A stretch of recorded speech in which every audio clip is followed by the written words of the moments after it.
Um, well, first, how'd you get into the hobby?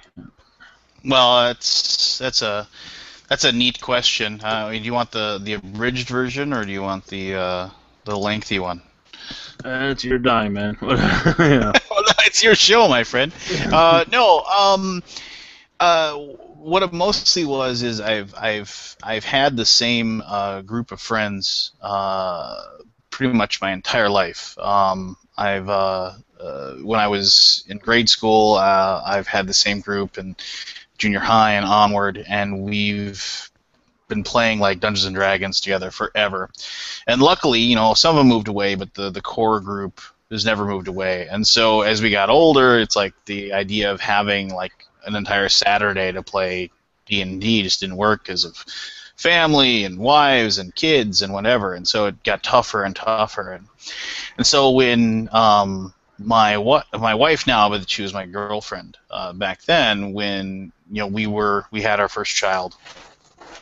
It was one of those things where it's like all of a sudden free time's out the window, and we just couldn't figure out a way to game anymore. So what we ended up doing was I was looking for like a board game that would be interesting to play, and we had played some board games before. A Talisman was the one we broke out every once in a while, or the mostly I should say, and there were other ones too, but for the most part, we just didn't really. So I went looking, and I kind of looked into some stuff, and I thought Arkham Horror looked pretty cool. And so I remember I was like trying to find one to order, and then one day I was at work, and I just kind of said, well, maybe I can find one on eBay that's cheaper. I don't have to pay like $60 or whatever it was at the time, or 50 or whatever.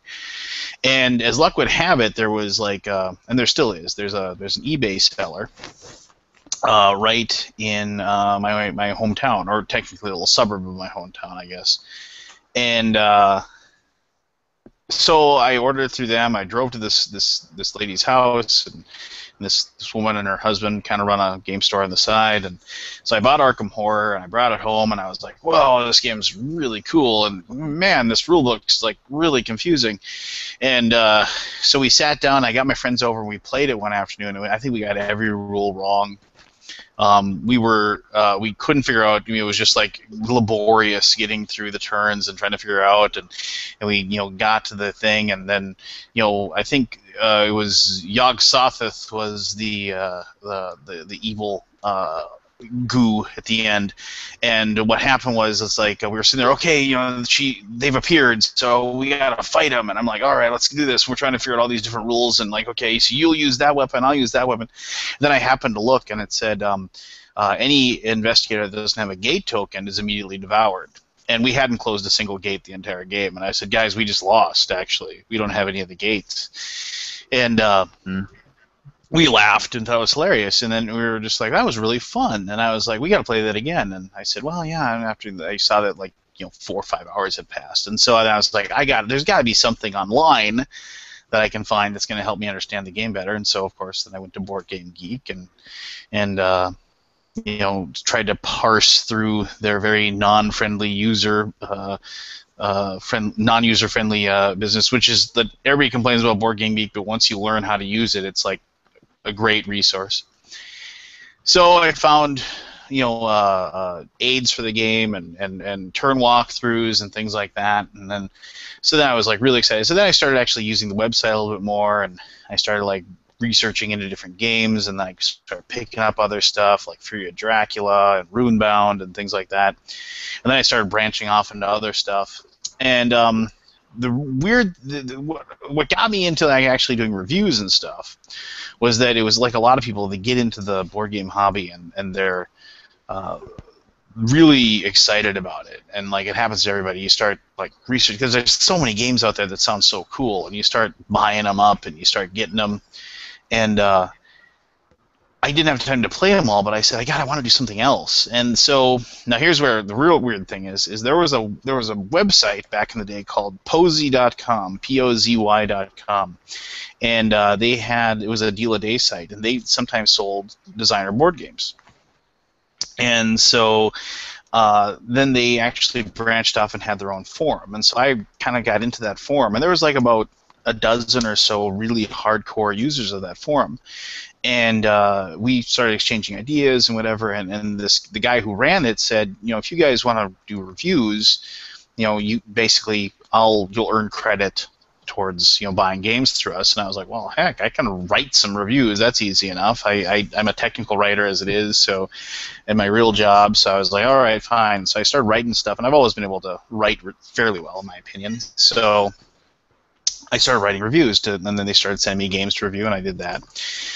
And I started posting them to Board Game Geek, and I got some pretty good feedback. And after about 15 or so reviews, that was back when really the only people doing videos were Tom and Scott Nicholson. And I got my cat. Let me get rid of this. And so they said, well, somebody said, you should really do video reviews. You should give it a shot. And I was like, all right. So I tried, and as with anybody, it was like technology was nothing like it was back then. People don't realize that, 5 years ago, it's like cameras were really, piss poor, excuse my language, and so and video editing software was really obtuse, and it was just not very user friendly. But I ham-fisted my way through it, and I just ended up really enjoying it. I really enjoyed just kind of talking with the camera and having fun with it, and so then it just turned into one of those things where it's like, somehow people seem to like what I did, and I appreciated that a great deal, and here I am. Yeah. So there you go. That ate up about 10 minutes, so sorry about that. I knew what I was getting into. Like I said, you're one of my two favorite reviewers. You and Joe. Oh, thanks, man. Thanks. I appreciate that very much. I don't know which one's 1 and 2, but yeah, you and Joe. Oh, well, I'm out of here if I'm not number 1, just letting you know. My gateway game was one of your favorite ones, Pandemic. Oh, yeah, that piece of... Well, anyway, what have you? Well, no, and the thing is that with reviews and I am on this, lately I've been on this weird kick where I haven't really been liking games that lots of people like. And it's weird because there's such a weird. Okay, let me back up a little bit. As it's like I'm doing a review. Okay, I can usually tell whether or not I think a game is good after a play, and I know there are some reviewers out there that will review after one play, and I think that's completely valid. I know a lot of people will say, "Oh, that's wrong," but I mean, if you have somebody that's played hundreds and hundreds of games, they have a level of knowledge about gaming that after a certain game they just have. I mean, I wouldn't ask somebody to read a book twice before telling me what they thought of it. I wouldn't ask somebody to go to see a movie twice and tell me what. And I realize those are a little bit apples to oranges, as far as that's concerned. But at a certain point, I mean, there is like a level of expertise that you have to respect for a reviewer or a critic. And now, the weird thing about board games is that it's such a weird thing. Like, take Five Tribes, which is everybody's talking about. That's like the new great game. Now, Five Tribes is a wonderful puzzle game in that way. It's a wonderful puzzle. It's a very clever puzzle game with one great mechanism, and that's the turn order. Have you played Five Tribes? No, yeah. It's been at the gaming group a couple times. I just haven't had a chance to sit down with it. Yeah, fair enough. Well, I mean, the best part of Five Tribes, in my opinion, is the opening bid, for how many coins you're going to spend, which are basically victory points. How many coins you're going to spend to determine where you're going to be as far as turn order. And so you have this great decision. So the person who went first last turn actually gets to decide. They can pay 18 coins and they can go first. So if they're looking at the board and they see this great combination of moves, it's going to earn them a ton of points or prevent a ton of points from somebody else to get them. That's what they can do. They can just say, I'm going to go first. No way. But is it maybe they're going to pay, say, 8 So if somebody wants to go first, yeah, they can pay 12 and go first. But whoever, and even the people afterwards are actually have good decisions as well, because you can choose to pay 0 and just say, fine, I'm just gonna go last, or if you're the second or third person. But then if anybody else chooses 0, they push you behind them, and so it's this wonderful decision that I really like about the game. After you actually get into your turn, now you have that little puzzle where it's like, okay, how many meeples am I going to pick up? Where am I going to move them to? And what's my action that I'm going to take? And so your turn, there's no...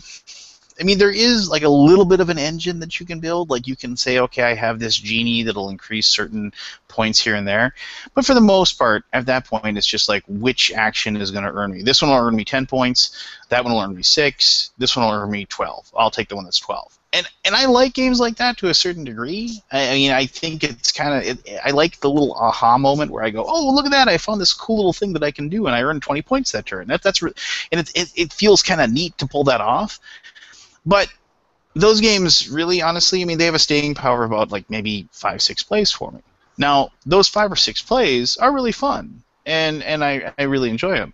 But that's a game that ultimately it's just like, well, it gets put off to the side on my game shelf, and eventually, somebody asks me for it, and I just give it to them, and it's just like, yeah, fine, you can have it. I mean, I'm not going to play this anymore. And now, is it still a good game? Yes, it's still a really good game. But it's not a great game. And I think our hobby has lots of really good games, but the really great ones are really few and far between. And I think, as a reviewer, there's a really fine distinction that we have to make. And like the first time you play Russian Railroads, you're going to say, wow, this game's awesome. But after, that, I'll never play that game again. I played it about a dozen times, and now I'm done with it. And it's just because it doesn't have anything new for me. I'm a really big fan of exploring the game. I love like figuring out things about the game, seeing what the game does. If I do this, what happens? Can I do this? Is this a strategy that works? I'm not a big fan of, wow, everybody really knows how to play this game now, so now we're all just kind of trying to just squeeze every last little point we can out of whatever cleverness or engine that we can create. And I know a lot of people that like that. And I mean, like people that play 18xx games, those are those people that love that. They love each and every turn of just trying to refine that every little tidbit of the game to get as many points as you can. And bless them for enjoying it, but that's just not me. And I think that's why my tastes tend to veer towards games where there's a lot of player interaction. There's a lot of bluffing. There's a lot of negotiation. There's a lot of attacking the other players, because as soon as you start actually like competing with people and like actually affecting them and they're affecting you, then you're dealing with a human element, and you're not just dealing with the game and the mechanism that the game has. And I think that opens up the game a lot more. So there you go. Nice short answer. All right. Well, yeah, I can see that. I mean, one of my main gaming group is my family, and then I go to the beer mongers up there in PA every other week. But with the family, we've been getting in a lot of social deduction games, like One Night Ultimate Werewolf and Resistance. An excellent game. That is a great game. I not to interrupt you, but I mean I had Scott Nicholson came to my house, which was just like, for me, just amazing, wonderful, like you meeting your hero or whatever, which is he's my like gaming hero or whatever, and we were playing games, and he said something to me, and I've taken that from what he said. He said, One Night Werewolf it excels at something that a lot of people don't respect about a lot of games, is that it doesn't take a long time to get to the fun. And yeah. It's just like flap, flap, flap, flap, flap. Here's your card. Set your cell phone in the middle. Hit play. We're going. You've literally had maybe you've had to teach the game to somebody for like, and it took like 5 minutes or so, But other than that, bam, now you're already having fun. Within 5 minutes, you're making decisions. You're interacting with the other people at the table.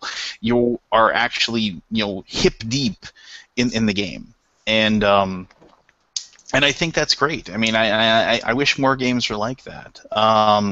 That and that's kind of like a weird thing is that I'm sure you felt like this too. But have you ever found like the first time you sit down and you play a game and like you get into that like maybe second or third action or like the first round's done and you're kind of collecting everything and you're seeing what you're doing now, and all of a sudden you kind of have that weird little smile on your face and you're like, this is actually really fun, and you're yeah, and I like that. I mean, and maybe that's only going to last, like I said, 4 or 5 or 6 plays, but that's okay. I mean, I think if you can get a half a dozen plays out of a game, in my opinion, that's a pretty good game. And I don't think I think your money spent on it, 40, 50, 60 bucks or whatever, I think it's well worth it. I mean, once again, it's an apples to oranges comparison, but I mean, if you're comparing to a night out at the movies or something like that, you spent 40 bucks for you and your wife and your kids to go to a movie, but then it's like, yeah, you have the memory of that movie, but I mean, that money that could have played a board game that at the same time you could have gotten 60 hours of enjoyment out of. So I don't know, they both have their places, obviously, as far as entertainment goes, but I don't think there's anything wrong with having a board game that really only is fun for about 5 or 6 times. I detest board games that I get done playing with them and it's just like it feels like I just played any other number of games that I've already played that has just another suit of armor or paint job or spit polish that just changed it just slightly, but that's it's one of those things where it's like, you went to the trouble to design this, you went to the trouble to put this out, why wouldn't you also go to the trouble of making it something unique? And I understand, I don't envy designers, I don't envy publishers, I don't envy having to come up with that new thing or that new hotness or anything like that. I mean, that's just, I could never do it. I'll flat out say that. But in the words of Montgomery Burns, I know what I hate, and I don't hate this. So, and I think there's a lot of truth to that, and I that's why I think like really great games are so few and far between, and I think I'm always excited to find that new great game. That's what I'm always looking forward or trying to find. Do you think your taste is the way it is now because of being a reviewer, because of playing so many games to review? It definitely has an effect. I mean, there's no way it isn't like that. I do think that I'm a little more cynical about the hobby than I used to be. Relating another story. One of the things about being like a reviewer of this niche within a niche within a niche within a niche within a niche of a hobby. I mean, you have gaming, and then you have hobby gaming, and then you have board gaming, and then you have designer board gaming. So it's just like in a weird world, it's this tiny little microcosm of a thing that we do, right? And I mean, there's thousands of us, obviously, but so like you go to something, you go to like like I go to Gen Con, and it's so cool. I love going to Gen Con. Have you ever been to Gen Con? I was supposed to go this year, and work screwed me on it the week before, so I didn't make it. But no. Damn you, work! But yeah, no, at the same time. no, I mean, like I went when I never been to Gen Con. I remember I went there and I was just like agape at just how the spectacle of it and the people. And I remember going, and I remember having people come up and just talking to me and saying, "Hey, thanks for doing reviews and thanks for all the work you do and all this, that, and the other thing." And that's really cool. I mean, it really meant a lot to me. But it was something where I kind of bought into it a little bit, and I kind of got a little arrogant about it, and no, I mean, and it was like I was joking with my buddies. It's like, oh, I'm kind of a big deal, and I was like, but no, I was kind of actually buying into it, and thankfully I have a wife that's more than willing to knock me on my butt and let me know that I'm nothing special at the drop of a hat, and so it's one of those things where, there's the Rados and the Joels and the Toms and Ryan, and I mean there's a lot of us out there that do reviews, and we each have our own little thing. But one of the things about it is that people always say, "Oh, it's like, oh, what do you think of this game?" And what I find weird is that I don't think anybody should buy or not buy a game based on whether or not I say it's good or bad. The thing with my reviews is that I try to explain, and first of all, I don't do a lot of negative reviews, mostly because I don't have time, and I can't imagine sitting down and doing a negative review and spending the hours that it takes me to do that when I could be doing it on something I actually liked and I actually enjoyed. And I realize that's a bit of a disservice, and I'll fully agree that when I don't review a game, it's either because I just haven't played it, or if I didn't like it, sometimes I won't review it, and I'll contact the publisher if they sent me the game. I said, hey, do you want this back? I mean, if I do a review, it's going to be negative, and like almost all of them are just like, no, just like donate it or do whatever, and that's what I do. And the thing about it is, I think that when I do a review, what I'm trying to do is, like, one, I'm probably like the game at the very least, and two, I'm trying to hopefully, like, when I show everybody how to play the game and when I talk about the experience or anything like that, I'm hoping to, like, clue into something that the person watching it can say, that's something that experience he's talking about right there, or that aspect of the game really appeals to me. I like games that have that. Maybe I should check this game out, and that's kind of my entire goal with it. And if you get to the end and I say, "Oh, this game's awesome," well, you shouldn't. That 10 seconds of the video is in my opinion pretty worthless. It's the preamble and everything that I think is what you need to watch and what you need to buy into. I admire the absolute heck out of people like Tom who can do a review in 15 minutes or less and give the opinion and show it. But it's just I could never do that. I always feel like I could say more, and I also feel like, and so that's why my reviews end up taking so long, is because if I still feel like I have something else to say about the game, I'll still say it. And I realize that somewhere along the way I probably have more people watch my stuff if I just cut it down a bit. But I don't know. I don't do it. I do it for obviously I have people that watch and I appreciate them so much, and all my subscribers, all the people that watch my stuff, it means a heck of a lot to me. But if I started trying to do it to make them happy, then I probably wouldn't be happy, and then I wouldn't do it anyway. So I'm blessed to have the people that appreciate what I do. I mean, thankfully, I haven't got an email for a long, long time where someone, you need to make shorter videos. Those dried up about 3 years ago, because I think everybody who thought that if they asked me that I do it, finally realized that I was never going to do it. So. Yeah, well, in the internet, you're always going to get somebody saying something negative. You know that. Well, yeah, and that's fine. I mean, and that's the cool thing. And I used to always say, it's like, I understand where you're coming from. I understand why it doesn't work for you. But that's why it's so awesome that there are 20, 30. There's a new video reviewer out there every week. Honestly, and you can always find another guy to watch, and another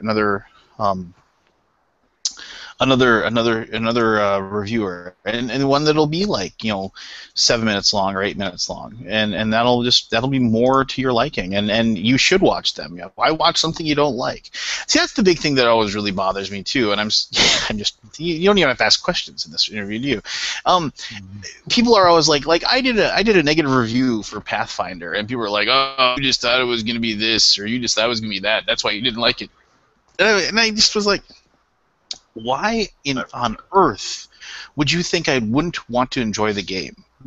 It's just like, oh, I sure hope this sucks. I want to spend 6, 7, 8 hours playing this and hate every minute of it. Let's do this. It's like, no, it's just it.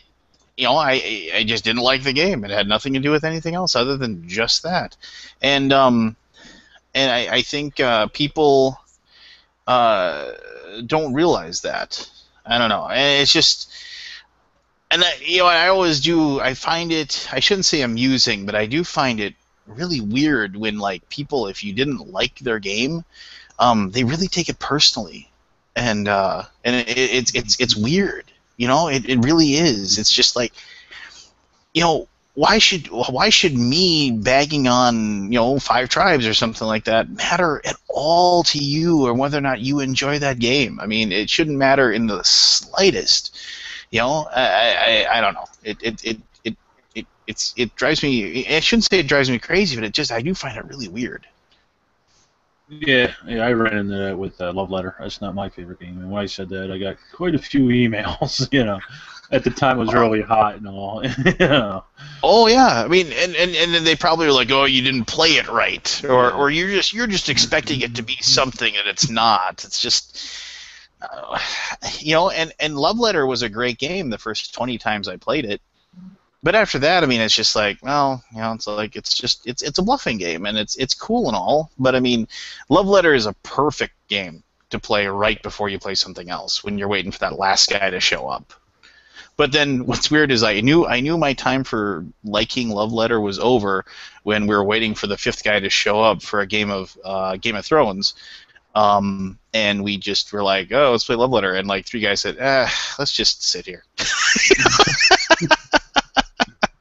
So I was like, oh well, and we're done. Thank you, Love Letter, for your 20, 25 plays. I mean, and what an excellent game that is. I mean, how cool is that? I wish I could like be smart enough to come up with something like that. But once again, just I'm not a designer. I'm a guy that just will tell people whether or not their design is any good. Yeah. Well, that's what reviewers are for. Well, yeah, totally. Yeah. How long did it take you to get comfortable with the camera? I was watching your vlog the other day when you're talking about your daughter. Oh, thanks, man. Oh, thanks for sharing it. Yeah. Oh no. I mean, once again, I mean, I to anybody who will listen, I, for lack of a better word, pimp Scott Nicholson to people all the time. When I first got started, Scott Nicholson and I exchanged a few emails, and I was asking him for information and help. And at the time, I had asked several people that were doing video stuff. Hey, what kind of camera do you use? How do you fix your lighting? How stuff.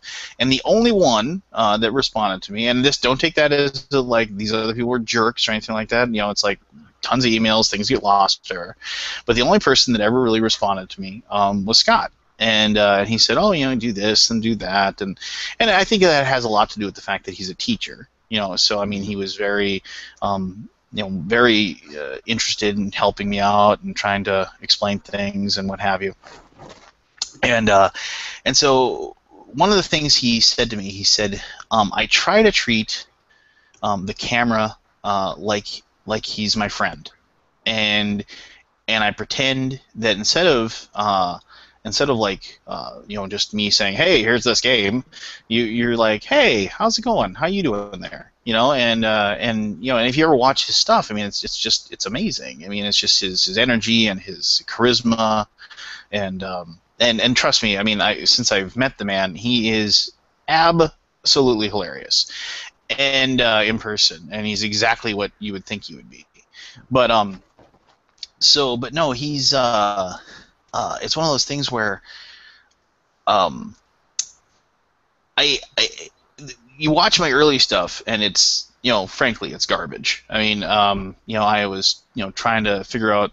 I was recording on a horrible camera. I was doing it in a giant cavern of a room in my house. There's a really bad echo. The lighting is horrible.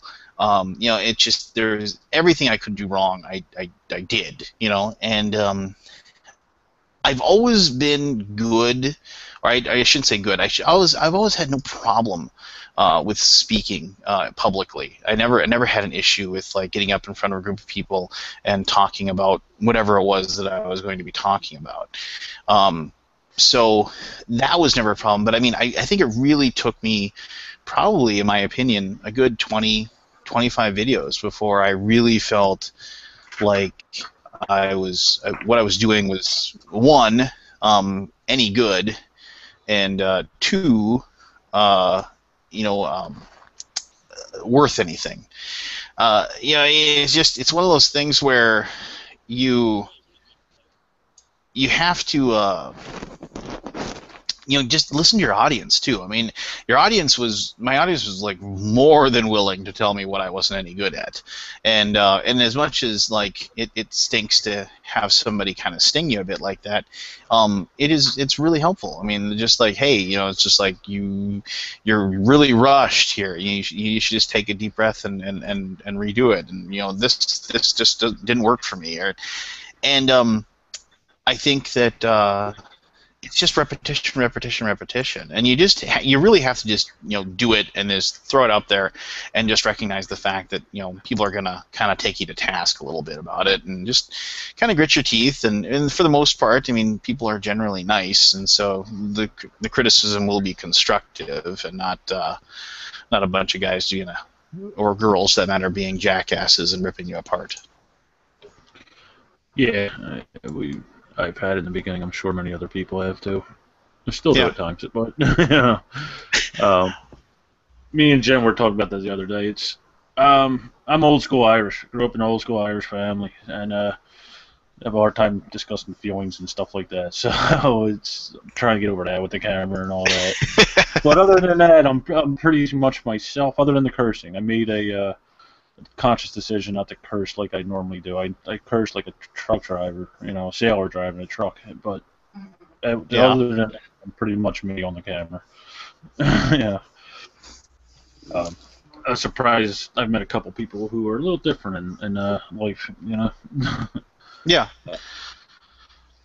No, I mean, it's a tough thing to do. I mean, but the weird thing is with the internet now. I mean, it's so easy just to be online and doing whatever. So I mean, I don't know.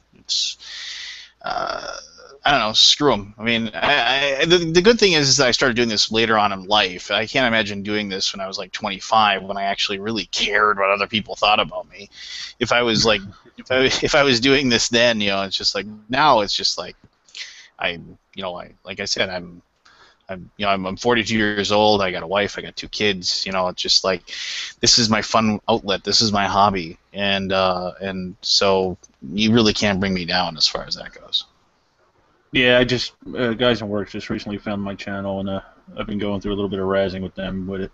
You know, but I'm the Heck same with guy. them. Yeah. No, I got my buddies too. I was like, hey, you doing your nerd stuff tonight, or can you come out and have a beer? You know, well, they were a funny guy. You were over here playing the game yesterday, so you can just shut your mouth.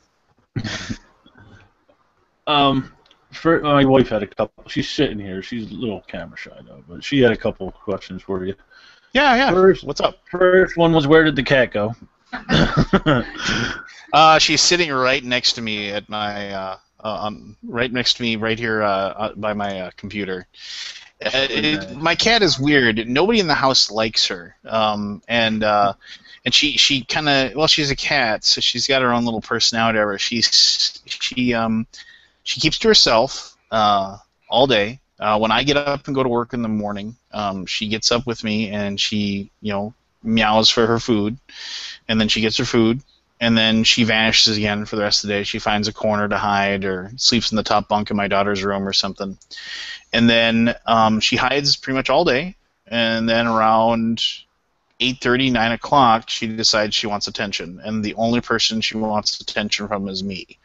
And I have told her about 100 times that I don't like her, but she doesn't care. And she just sits there, and right now she's rubbing my arm, wanting me to scratch her. So. She's right next to him, Jen. Yeah. There's a couple minute delay.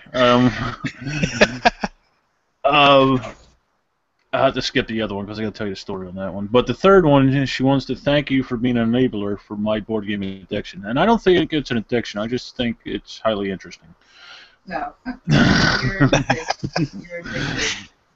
No, it's an addiction. I'll fully admit. I think everybody goes through a process where they buy every game they possibly can get their hands on, and they're going crazy for everything. Everybody goes through that when they're, when they have, they take their disposable income and they apply it towards their hobby. I mean, before this, I was big into comics. Before comics, I was like,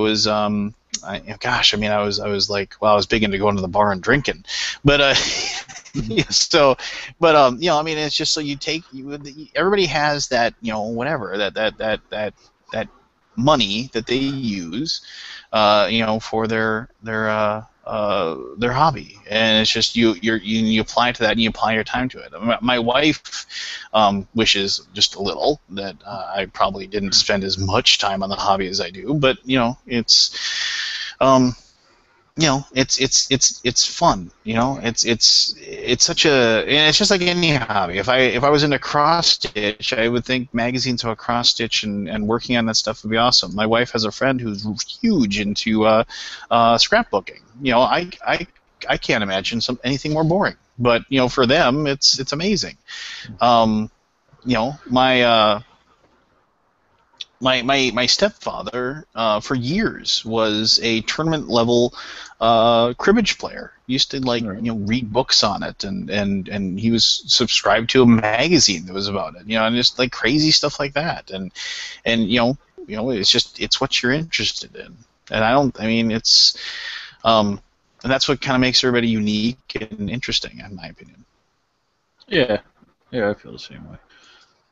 Before this, it was fishing and all that for me. But now the last question: when I got into the hobby, I found I was looking on something for Mansions of Madness. I didn't understand what the rules, but I found Watch It Played, Board Game Geek, Vassal, and you within like a 3 or 4 week period. And I was watching one of your interviews or reviews on my TV, and Jen said, "When did Vassal grow a beard?" She says, "I'm sorry for thinking you were Vassal with a beard." No. Tom's a great guy. So I mean, that's a compliment. That's a compliment for me to even be mentioned with Tom. So yeah, he's. I met him briefly at Origins. He's quite tall. I wasn't expecting him to be that tall. Yeah, that's the one thing you don't realize, that Tom is about, like, he's 6'3", 6'4", so yeah, he's a big guy. Yeah. I could still probably take him if I had to, though. I'm pretty sure. That would be interesting. So anyway. Now the reviews. I know you get some review copies and all that. Could you see yourself doing this full time? Like some guys do the Kickstarter, so they have the income. Could you see yourself doing this full time, or would there be too much pressure from the publishers and all that? We never say never. But I was thinking about doing a Kickstarter once, and I don't question anybody else who does one. I mean, if you're a reviewer and you have a following and you want to do a Kickstarter or an Indiegogo or something like that and want to make some money, and people like what you do and they're willing to give you money to do it, I say more power to you. I mean, for being able to do that and being able to enjoy it. I just think that the moment that I ask my audience for any kind of money, there's like a weird contract then that exists, and one of the things that I love about this is that if it's like, if I get home and my wife has homework that she's going to be doing, or my kids are in bed and I've got a few hours to myself, if the mood strikes me, then I can oh, okay, well, I'll go downstairs and I'll work on a video. If I'd rather just sit up and watch TV or dink around on my PlayStation, I can do that instead. And there's no like feeling of like you need to get this done, And I think if I had some sort of weird deadline looming over my head, I think my craft, so to speak, would suffer because of that. Yeah, I hear you. Recently somebody asked me to do a Kickstarter preview, and it was the same thing. Like, it's very hard for me and Jen to schedule time together because I work during the night, she works during the day. Different days off, stuff like that. And this guy sent the Kickstarter, and it was like I was rushing towards the end to get it out. And I think the videos did suffer from that, but I could see that. Yeah. And it doesn't become fun, at that point. Well, yeah, it's like, it would be awesome if I could somehow find a way to do this for a living and make the same amount of money or more and be able to do it. But I mean, it's just like, really there's only two people out there that are able to do that, and that's Tom and Rodney. And more power to both of them for carving out that niche for themselves and being able to do it. And for their desire and their love for the hobby to be able to do it and not feel like it's them, and it's just I think it takes a different kind of animal, if you will. I know like other people like Joel, he's done a Kickstarter, but I mean, I think, and Rado for that matter, but I think they're on kind of a lower spectrum. I mean, Joel still works a real job. I mean, Rado is retired, so I mean, it's a different world, as far as that's concerned. But I have nothing but respect for my fellow reviewers, and I realize that that's like very I don't know what we're looking for here. I know that sounds really blasé and non-controversial, but I mean it's just it's so tough to if you actually start feeling like you have a competition or you've got to do better than this guy or that guy. I just, it's just like, I've had a few reviewers that I've met that have been very like, oh, I need to get this review up before anybody else. I'm just like, whatever, go for it. I mean, that's what you want to do, good. But I mean, it's just like, wow. If I came home and I was like, can't talk, honey, I need to get these 17 reviews out. I need to be the first one. It's just like, 4 years ago, I probably was like that. I was like, I need thumbs, I need views, I need everybody. Now I'm just like, whatever. If people like it and they watch it, great. If not, no biggie. Yeah, I think I'm kind of in the same, but me and Jen I just hit like 200 subscribers, and she's like, that's good. I'm like, that's great. I thought it'd be like one. It's 200's amazing to me. I can't imagine you at like 8,000 or whatever it is. Yeah, no, I mean that's cool, man. I mean, it's just like, and just think about that. That's like 200 people that like have chosen that.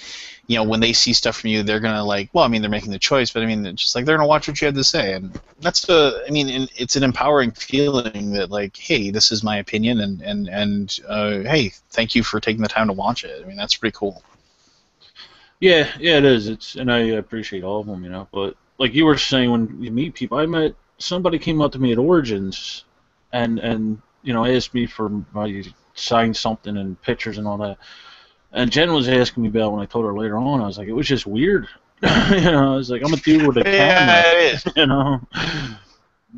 Yeah, I mean, it is weird, but I think people should, people should revel in it. I mean, it's just like it's part of the hard work you do, I mean, and I know that there's people that are uncomfortable with it, I mean, I know Joel's really uncomfortable with people like approaching him, and not that he doesn't appreciate his subscribers or what they're having to say, but he feels, a little self-conscious, and I mean, it's just like. And the thing is that what I always try to do, and I'm not saying one way or the other what anybody should do or how they should act or anything like that, but whenever somebody takes the time to walk up to me and say, hey, I really appreciate what you do, I always try to give them at least 5 minutes of my time. Hey, thank you very much. Will you sign this? Yeah, sure. Hand it over. I'll sign that. It's like thanks for and just make sure that I try to make sure that they know that I just like I appreciate everything that they do. So if you see me at a convention, come over and talk to me. I'd love to meet you. Yeah, I'm trying for Gen Con next year. Like I said, I was really pissed off about this year. There's a few. I went to meet you and Joel and Hunter and Tiffany and a few other people just the week before. Yeah. Yeah.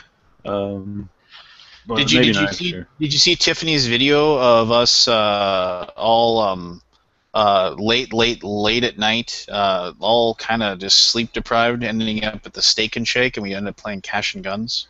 Yeah, and Jamie hiding in the back. I actually mentioned it to him. I game with Jamie Keegi up there in Oh, Pennsylvania. that explains a lot, That was, actually. So. what do you mean that explains that? No, I love Jamie to death. He's awesome. Yeah, they're cool guys. Him and Chris both. I haven't met Steve or the other guys, but yeah, I go up to Beer Mongers every couple of weeks. Tomorrow night, actually, I think we're gonna have a game, and I was talking to him about that. Rodney was drunk out of his mind, and so was Jamie. Yeah, but yeah, I thought that was a funny video there. The whole conversation you guys had walking to it, and yeah. No, that was a fun moment. So, and then plus Scott Morris, Critical Strikes guy, he paid for it on the company dime, so we didn't have to pay for our food. So that was pretty awesome. Yeah, so like I said, maybe hopefully next year. I know I'm going back to Origins next year. That falls on my birthday, so I'm on vacation that week. But that'd be cool, man. We'll see. The strike will be over, or the contract will be signed by then, so work won't be such a pain in the ass with that stuff. But it is what it is. Yeah, it is. Yeah, but like I said, I'd like to meet a lot of you guys. Like I've talked to Joel on Twitter a couple times, and Rodney and all them, and everybody's been cool with me. Answer any questions I have and all that. Been generous with the information and all. So just like to meet people in person one day, game with them. Yeah. Yeah. That's no, actually, it is really fun to put Joel and I are like brothers separated at birth. Honestly, it was like it's so rare to like meet somebody that's like basically the only reason I actually ever reached out is like he did a review and somebody said, yeah, he did a shout out to you at the end of the review, and I was like, what? And I was like, what's this guy's problem? And I went and watched, and so then I responded to him, and he was appreciative, and then we started exchanging emails, and then pretty soon it was just one of those things where it was like we hung out at Gen Con like 3 or 4 years ago, and we spent pretty much the whole time just hanging out and playing games, and it was just like, yeah, it was like peas in a pod. And that's the cool thing about this hobby, man. It's like if anything else, if I never got anything out of this hobby, I got great friends and great experiences that I'll have for the rest of my life, and that's pretty amazing. Yeah, that's basically one of the reasons I started doing these interviews and all that, trying to meet people. It's tough for me because of my schedule. I work the graveyard shift with Monday, Tuesday off, but this is kind of trying to, it's a social hobby. I'm trying to get social with people, and it's a little tough. Yeah. But I've only been in the hobby 3 years, I think. I don't remember offhand, but it just surprised me how social this hobby was once I started doing YouTube and all that. So back to the reviewing thing. The Cold of the New, everybody's with the Cold of the New now, and then there's a lot of these reprints. Do you think that's due to the Cold of the New, or there's just such a high demand for them? Or? Well, I have two things. Anything that was good will eventually be reprinted. So if you're trying to decide if you want to spend $100 on a game that's been out of print for a year or two or whatever, you can always wait. It'll get reprinted. It's just the way that the industry works. If money can be made, if there's enough people that are clamoring for it, it will get remade. It's the way it works. So I think reprints come and go because, well, right now, I mean, board gaming is increasing so much, and it's like getting more and more popular. So, I mean, people are going to hear about games that just aren't in, just that. Oh yeah, this game is really awesome, and it's just like, oh, well, I want to find a copy. Well, good luck. It hasn't been printed since 2004. It's like Fury of Dracula. Fury of Dracula is an okay game. It's not great, but it's okay. But people are just clamoring for a copy because it's been out of print for 8 years, 7 years, 6 years. Fantasy Flight knows all they do is print another copy, and they're going to make a lot of money. Why haven't they done it? Well, probably because they can make a ton more money printing off something with Star Wars on it. But Fury of Dracula will get reprinted. I mean, it's just if not, it'll get reprinted sometime in 2015. There's just enough people that desperately want to play it, and the trick is that can you wait for it? Well, yes, you can. You know why? Because while you're waiting, just go and play Scotland Yard, or go play the Jack the Ripper one. I can't think of the name offhand. Basically, there you go. I mean, it's just like basically the same game. With some very slight differences thematically. I mean, honestly, Fear of Dracula needs a rules rewrite. I mean, I have a copy. I play it every Halloween. But that's the only time I ever play it. I mean, it's a great deduction game with a horrible combat, clunky combat that just, it's like, oh, great, this game's awesome, we're playing, okay, we're going to fight now. Okay, let's everybody figure out the rules and check everything out, and then it just grinds to a halt when you get to that point. So, I mean, that's just, I mean, there you go, a little mini review for you. But I mean, but it's definitely a rose-colored glasses thing where people are just like, oh, I really want this. Well, it's like, why? I mean, it's just, you play something else. I think Cult of the New, it's always going to be anything new. I mean, this is the brand new album from this band. Okay, it's going to sell 100,000 copies. Here's a brand new author by a brand new book from this famous author. It's going to sell a bunch of copies. I mean, here's the brand new, cute little game that everybody wants to play, and so people get excited about it. I mean, so that's what it is. I mean, that's not, and I think the problem is that people say, oh, Cult of the New, and well, if you sit there and say that about everything that comes out, you're probably going to cheat yourself out of a good game or two. I think every year there's probably about 4 or 5 amazingly great games, and the thing is that the trick is that you gotta find that diamond in the rough, and and to be honest, I don't know if I've found one yet this year. It's really bothering me. I haven't found an amazing game this year. I've got a lot of stuff that's unplayed that I need to play that I have. So I might still find something lingering there, but I'm hopeful for a few Essen releases that I'm excited about. So we'll see what happens.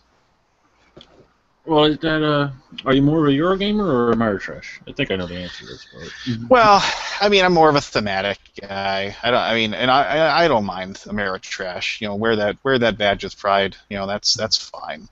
But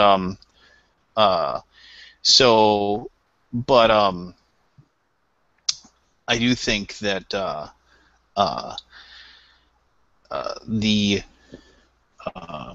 you can definitely have a really good Euro game that has a good theme. I think that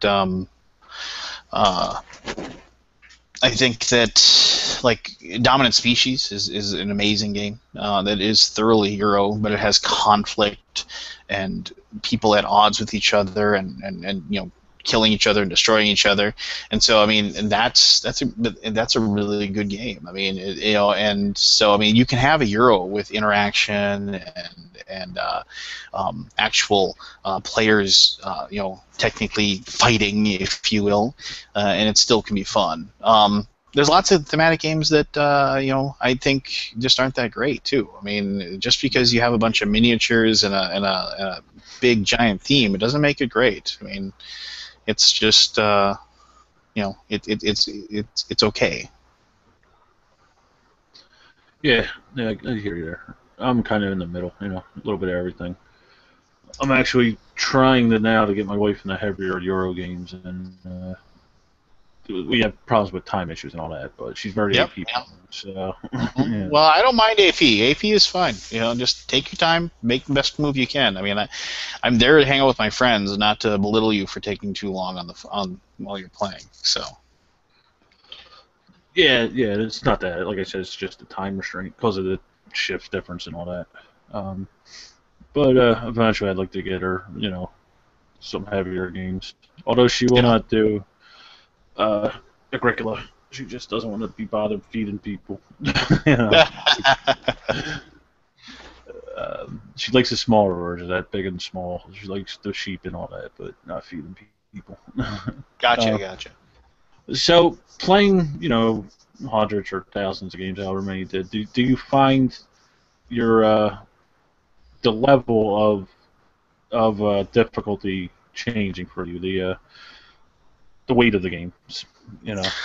I'm a big fan of heavyweight games. I would much rather play a 5 hour game than 5 1 hour games. I mean, that's just me. But as you say, time, commitment, my audience, who I'm playing with, Yeah. really factor in a lot. I would rather play a 4 or 5 hour game of Madeira, which is an amazing game. Technically I think that was a last year release. Too bad, but because otherwise might very well be #1 for me. But I think that games that have interlocking parts that make you like question your move and try to figure out your move and trying to figure out your move in like the next turn, things like that. I like stuff like that. I like things that make my brain go all crinkly on me, and I have trouble figuring out what I want to do.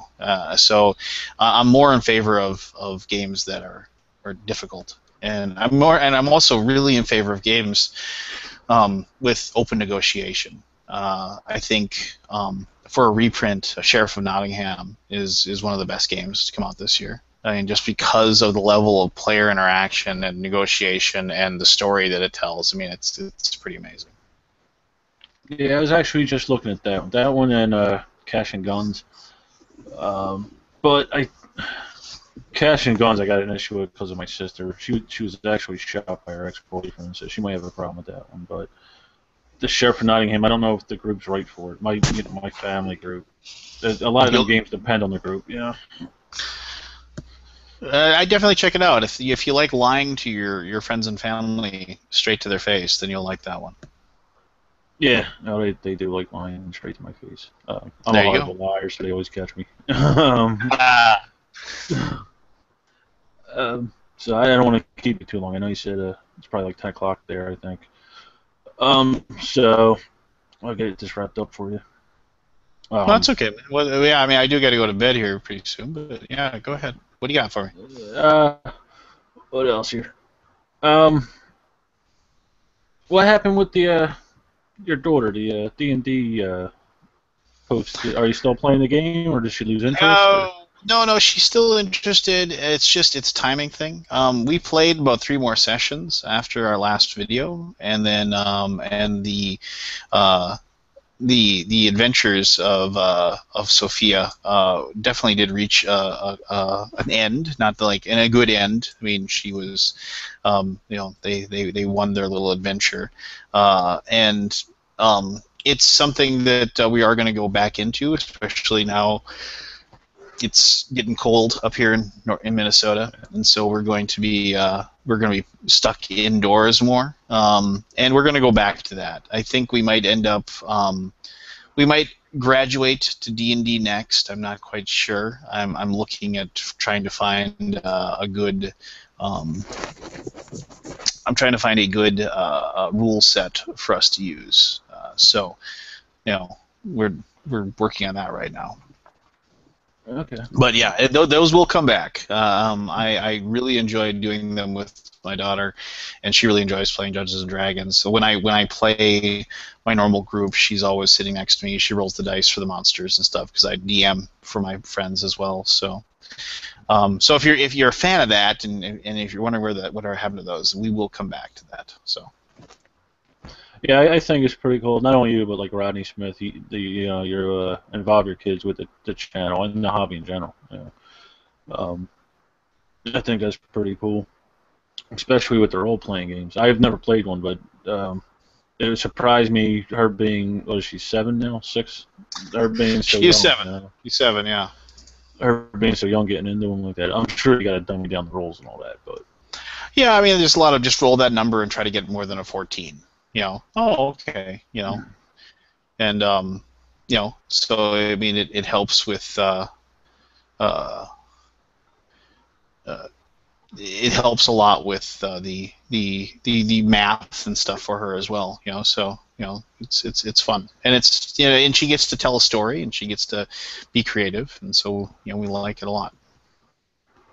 yeah, I was actually I was thinking about doing one of these interviews with children in the hobby. I don't know if that would come off weird though or not, but I want to see what their view of growing up with the hobby was. Um, like I don't have kids of my own, but I want to see if they think that what's said about kids in the hobby is true. Like the intelligence being more, risen higher, more social interaction, better at math, stuff like that. So Yeah. I'm still thinking about it. It's No, like I I think said, that's a good idea, man. You should do that. might come off a little weird. Yeah, like I said, I'll think about it. Ask a few people out there if they have any interest in it. Um, but yeah, I thought, like I said, I thought that was pretty cool. Not only that she got into the gaming, but the videos and all too. So, all right.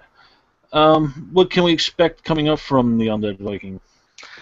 I don't know. I got a lot of games that I played that I still need to do videos for. So I mean, I don't know. I mean, um, I got my live feed for the charity event coming up on October 18th. That hopefully I can get the technical issues sorted out for that.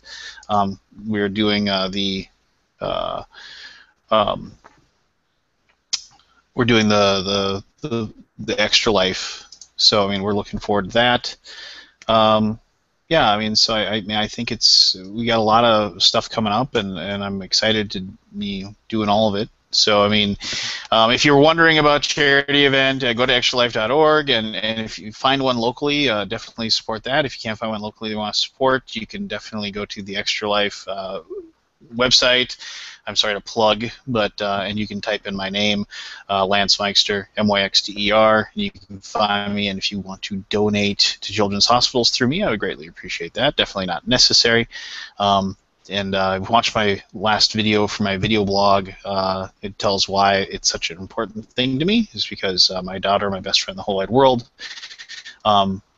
was born premature, and children's hospitals played a big role in her development, and the reason why I have a daughter that is 7 years old, and so I owe them a debt I can never repay, and I want to be able to do whatever I can to pay them back. So there you go.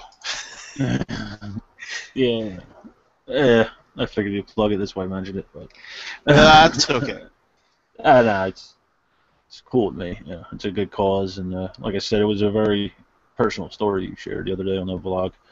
And I think that's why I like you and Joel both, because you talk about life experiences and stuff like that on your channels. It's like watching a buddy. Yeah. Well, I think that's what we both shoot for. So for you to say that, I really appreciate that. Yeah. Well, thanks for doing it. Yeah, I know how much time goes into them. Believe me. I don't think a lot of people do. I don't. Yeah, like you were saying about the bad review thing. I won't do a game unless I like it, or there's some aspect of it that I like or the family likes, because there's so much time that goes into them. Yeah. Yep. No, I understand. Yeah. And I don't think people get that. I was talking to somebody through email saying that, and I was like, well, do one, and you'll see. Just the whole process of learning the software and the YouTube and the camera and the editing and all that, and trying to get something across. It's a lot of work. It And I is. appreciate you guys for doing it. Yeah. Like I said to Joe, I don't know. I could never review something. I could never put that much thought into it. It's like in my videos, I'll give my opinion at the end, and then it always ends, if this is something you think you'd be interested, check it out. But I couldn't sit there and dissect the game like these guys do. To me, it's either fun or it's not. you know. Um, so yeah, I think that's the talent with you reviewers. All right. So if you were talking to somebody just getting in the hobby, what advice would you give them? You got to have a local gaming store. If you do, and they're friendly, definitely go to them and talk to them. And say, hey, I'm interested in this game, or I wanna game about this. I wanna check things out. Go to them. See if there's a gaming group, like they have a gaming night. Go to that. Ask to watch. See if somebody if there's an opening. Ask to sit down. Like you said, it's a very social hobby. People are into it. Board Game Geek has a very, very difficult, very, very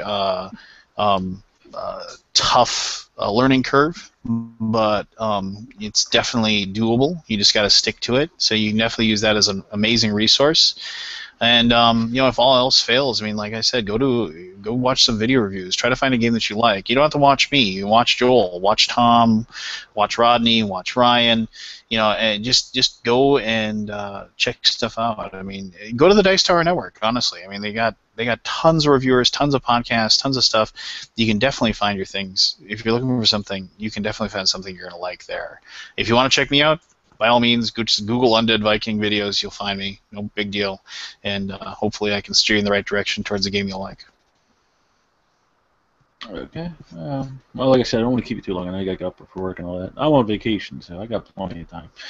Lucky you. Yeah, sort of. That's a lot of this today. I took the air conditioner out of the window and I had to put some more shelves up there for the games. I got them all home now. Didn't realize I had this many. They were split up between here and a place down the shore. I did not realize that I had this many. No, they creep up on you, man. Yeah, they do. But I'm glad I did. Them ones in the center there, you can see. I'm going to try and get rid of them. They just didn't go too well. Unfortunately, Dungeon Pets I did like. Jen not so much. Just. That's Richard Ham's #2 game of all time. Yeah, I was watching that video. He was saying that. Like I said, I enjoyed it. It's I played it at Beer Mongers with Chris and them. I didn't like it with the full complement of 4 people. It just drug it out too much, I think. But I enjoyed it for what it was. Jen, not so much. The learning game took us like 2 days. We had to stop. Yeah, it's got a lot of chaos going on, a lot of moving parts. So I can understand that. Yeah. So. And I think that's what skewed her view on it, which surprised me. Mansions of Madness. The first time we played that took 8 hours. That's pretty normal for that one. Yeah, that's crazy. I thought she would be done with that, but she enjoys it a good bit. Yeah. We don't have time to play it, but she enjoys it a good bit. Yeah. Which surprised me. Like Arkham, I enjoy that. She hates it. Eldritch Sign the same way. Eldritch Horror, rather. So, yeah. We'll see. I actually might be adding one of them too to that pile. Good deal. Yeah. I don't know. But, no. Anyway, I'll let you go. I do want to talk to you off there for a little bit after this, but, I don't want to keep you too long. So, thanks for doing this. I never know how to end these things. No, that's okay, man. Thank you for inviting me. I had a lot of fun. So, and yeah, thanks for having me on. I appreciate it a great deal. Like I said, I enjoy your reviews and all that. Thanks for doing this. No, thanks, man. This was a lot of fun. So thanks very much. All right, so I'm gonna log off, but I do want to talk to you a little bit off camera. Okay.